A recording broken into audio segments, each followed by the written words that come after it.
Buenas tardes con todos. Mi nombre es María Francesca Valdivia Francia, soy médico cirujano y hoy vamos a hablar del ABCDE de primeros auxilios psicológicos. Nos vamos a basar en el manual ABCDE para la aplicación de primeros auxilios psicológicos en crisis individuales y colectivas. Este manual fue creado por la psicóloga Paula Cortés Montenegro y el psiquiatra Rodrigo Figueroa Cabello. Se basaron en un estudio, primeros auxilios psicológicos, ensayo clínico randomizado de adultos afectados por un trauma no intencional en una sala de emergencias, que se llevó a cabo en Chile.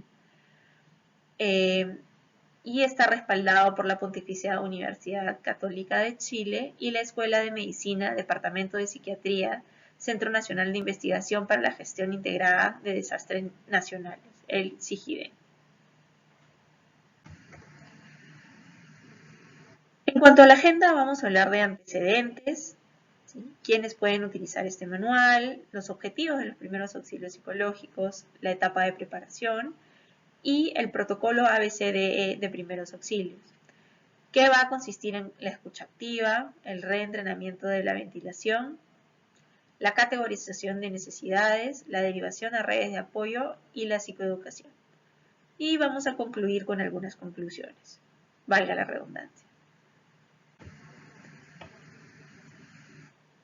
¿Por qué es importante hablar de primeros auxilios psicológicos? En general, ¿sí? A nivel mundial, hay una falta de consenso respecto a cuál es la intervención temprana más efectiva y segura para restablecer el bienestar emocional y la funcionalidad de una persona que ha sido recientemente afectada por una situación potencialmente traumática, así como para prevenir el desarrollo de secuelas emocionales a largo plazo, llámese un trastorno por estrés postraumático o un trauma agudo.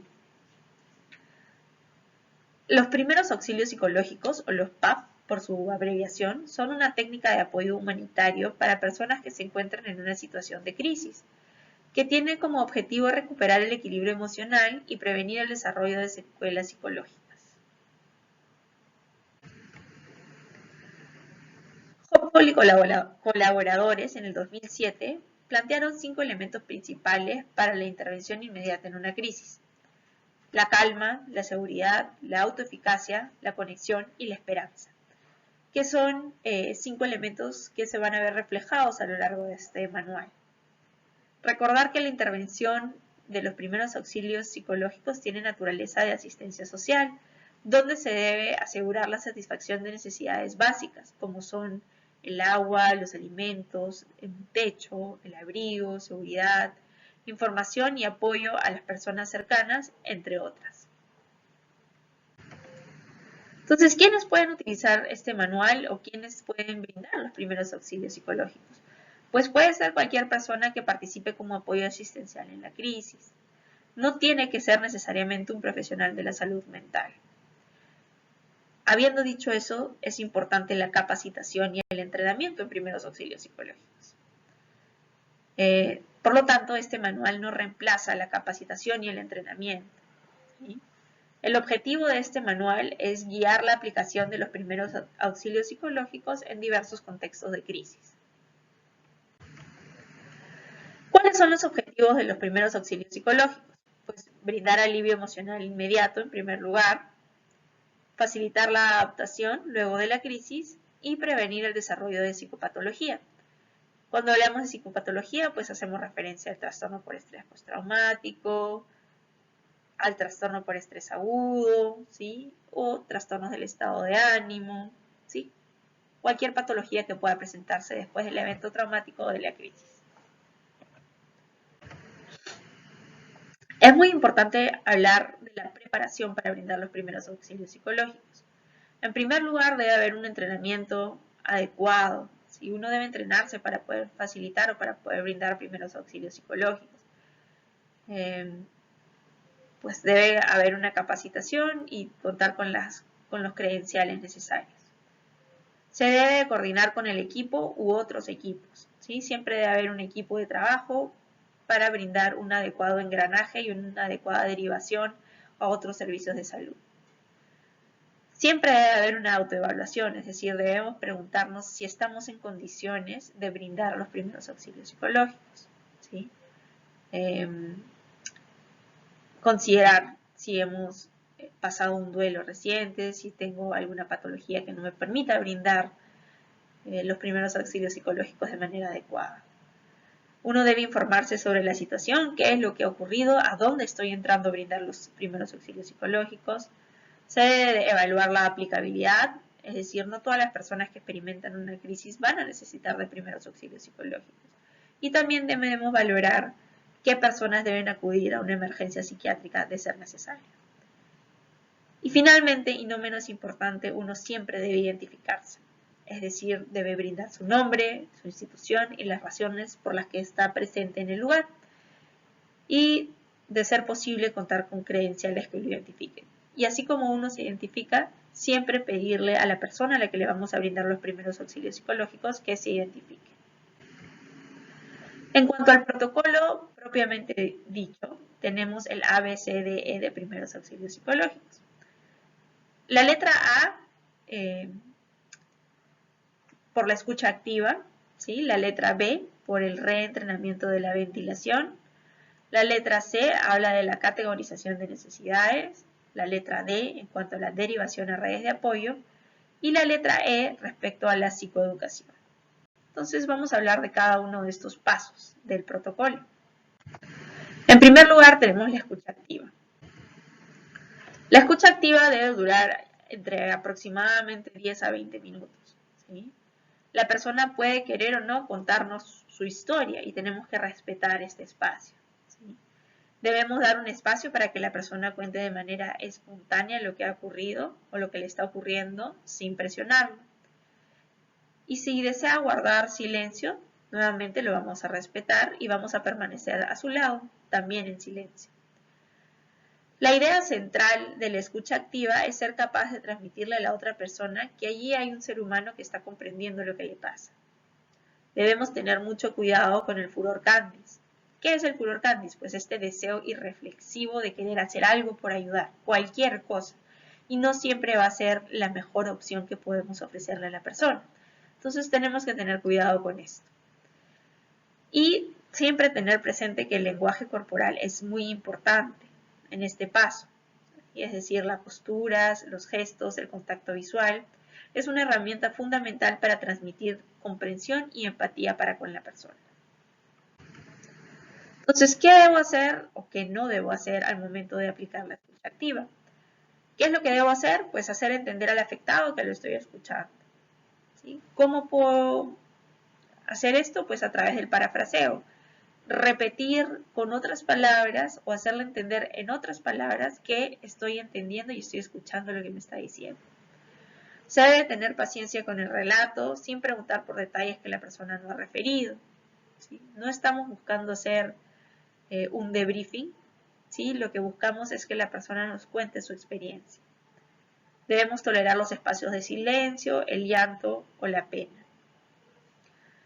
Si es señalado, podemos preguntar por la situación de otras personas, ¿no? Si viene al caso, por ejemplo, por familiares, por sus hijos, amigos que hayan estado presentes en el evento traumático. Debemos permanecer cerca de la persona, sentada a su lado y mirándole a su rostro, y solo tocar a la persona en actitud de apoyo. Y podemos preguntarle si es que esto le incomoda, ¿sí? Si le incomoda, evidentemente no vamos a continuar con este paso. Podemos utilizar la técnica reflejo, es decir, simular ciertas posturas que hace el paciente. De esta forma damos a entender que estamos en sintonía afectiva. ¿Qué es lo que no debemos hacer? Pues no distraernos, ¿sí? No mirar el reloj ni mirar insistentemente hacia otro lado. No apresurarnos en dar una solución si la persona quiere ser escuchada, ¿sí? A veces no buscan que les demos soluciones, simplemente buscan hablar de qué es lo que les ha ocurrido. No debemos juzgar lo que la persona hizo o no hizo, sintió o no sintió, ¿sí? Toda emoción que se presente es válida. No debemos contar la historia de otra persona o la historia propia, ¿sí? Debemos escuchar lo que la persona nos está contando. No debemos tocar a la persona si no está seguro que sea bien recibido y no minimicemos ni demos falsas esperanzas. En cuanto al reentrenamiento de la ventilación, esta es una técnica que nos va a permitir ayudar a las personas a tranquilizarse. Tiene una duración aproximada de 10 minutos y puede aplicarse siempre y cuando la persona quiera recibirlo. ¿Sí? Vamos a respetar los deseos de la persona. Se debe explicar siempre que la forma como respiramos influye en nuestras emociones, es decir, un adecuado proceso de ventilación o de respiración puede ayudar a disminuir la ansiedad o calmar una emoción muy intensa.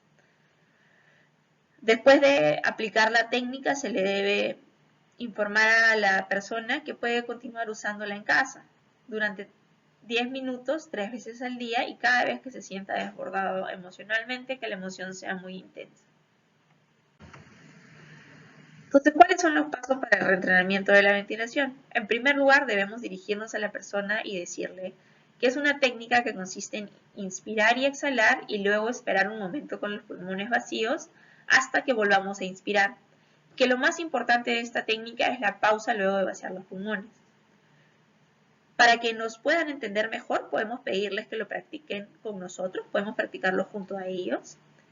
Y antes de empezar la técnica debemos pedirle a la persona que adopte una postura relajada y cómoda, poniendo los pies en el piso y sintiendo ese contacto, ese soporte. Entonces la técnica cuenta de 3 pasos. En primer lugar, una inspiración en 4 tiempos. En segundo lugar, la exhalación por la nariz o por la boca, también en 4 tiempos. Y finalmente la retención con los pulmones vacíos durante 4 tiempos. ¿Qué es lo que buscamos finalmente? Prolongar la exhalación o la expiración para de esta forma calmar la emoción intensa. ¿Sí? Nuevamente, en primera instancia, la inspiración en 4 tiempos o 4 segundos. La exhalación por la nariz o por la boca, nuevamente en 4 tiempos o 4 segundos. Y finalmente la retención con los pulmones vacíos durante 4 segundos más. Luego tenemos la categorización de las necesidades. ¿A qué hace referencia la categorización o la jerarquización de las necesidades? Pues después de un evento traumático es común que se produzca confusión mental y que las personas tengan dificultades para ordenar los diferentes pasos que deben seguir para solucionar sus problemas. Entonces, lo que vamos a buscar es acompañar a la persona en este proceso. Y debe ser un proceso breve, donde vamos a ayudar a identificar las necesidades básicas, individuales y jerarquizarlas. Vamos a jerarquizar o identificar necesidades como el agua, comida, abrigo, techo, salud, información, protección y conexión con las redes de apoyo. Entonces, ¿qué debemos hacer? Escuchar el relato, identificar las preocupaciones del afectado y ayudar a la persona a priorizar sus necesidades, es decir, distinguir entre lo que necesitan solucionar inmediatamente y lo que puede esperar. ¿Qué es lo que no debemos hacer o decir? Pues decirle a la persona cuáles son sus necesidades sin prestar atención al relato del afectado. O resolver las necesidades a medida que el afectado las va mencionando sin antes haberlas organizado ni jerarquizado. Entonces, algunas frases que podemos emplear para la categorización de las necesidades es ¿cuál cree que es el problema más importante que debe resolver primero? ¿Qué cosas le han ayudado en el pasado cuando ha tenido que lidiar con tanto estrés? Obviamente son muchos problemas juntos que sería bueno ordenar para ir uno por uno. Si quiere puedo ayudarle a hacerlo. Entiendo que se sienta sobrepasado. Veamos si podemos identificar al menos 3 cosas sobre las que tiene actualmente control para focalizarnos en ellas. ¿Sí? Son formas de poder ayudar a iniciar la categorización de las necesidades. Luego tenemos la derivación a redes de apoyo.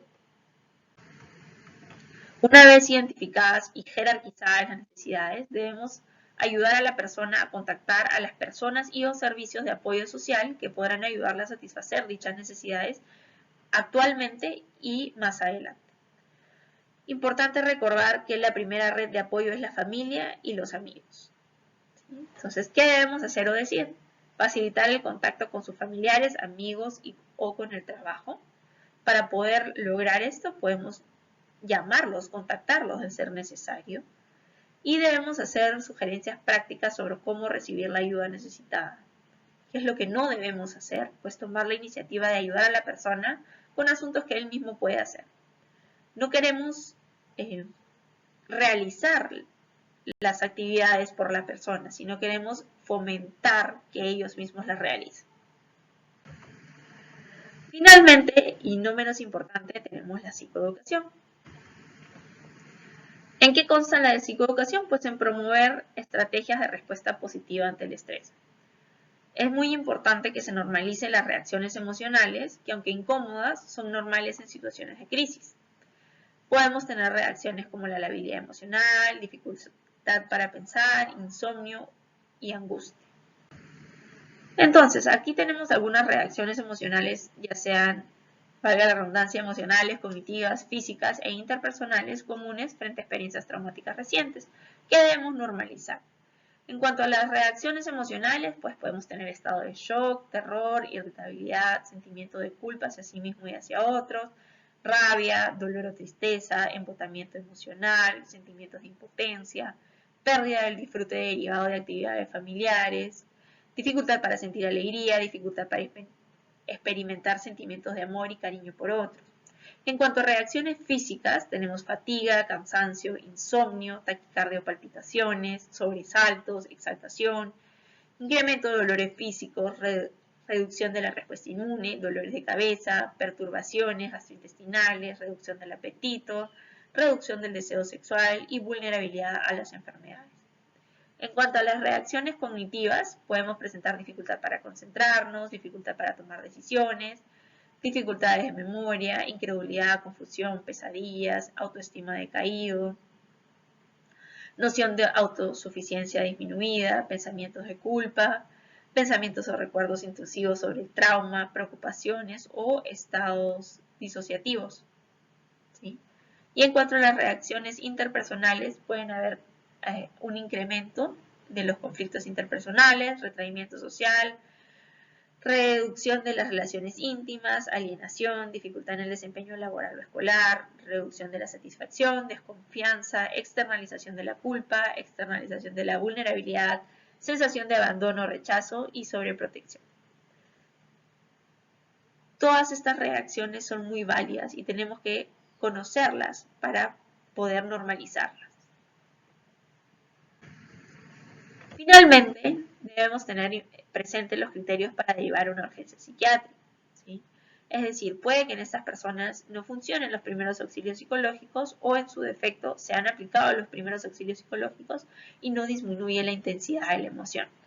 Si está presente la ideación suicida, la agresividad hacia sí mismos y terceros, la catatonía, que es una alteración del control sobre los movimientos voluntarios, la psicosis, que es una pérdida del juicio de la realidad, o algún trastorno psiquiátrico previo grave en riesgo de descompensación severa, producto del trauma, como son la esquizofrenia, el trastorno bipolar o la dependencia en sustancias, debemos derivar a estas personas a un servicio de urgencia o emergencia psiquiátrica para que sean evaluados por los profesionales correspondientes. ¿Cuáles son las conclusiones? En primer lugar, pues los primeros auxilios psicológicos son una técnica de intervención temprana para personas que se encuentran en situaciones de crisis. Cualquier persona puede participar como apoyo asistencial en la crisis. Recordar esto, no tiene que ser un personal que trabaja para la salud mental necesariamente. Se debe implementar el protocolo ABCDE de primeros auxilios psicológicos y se recomienda seguir los pasos en orden, evitando forzar a la persona afectada a aceptar cada una de las actividades. ¿Sí? Debemos respetar los tiempos y las necesidades de cada persona. Pues muchas gracias por su atención. ¿Sí? Estos son el ABCDE de los primeros auxilios psicológicos. Y aquí les dejo la bibliografía. Muchas gracias y hasta luego.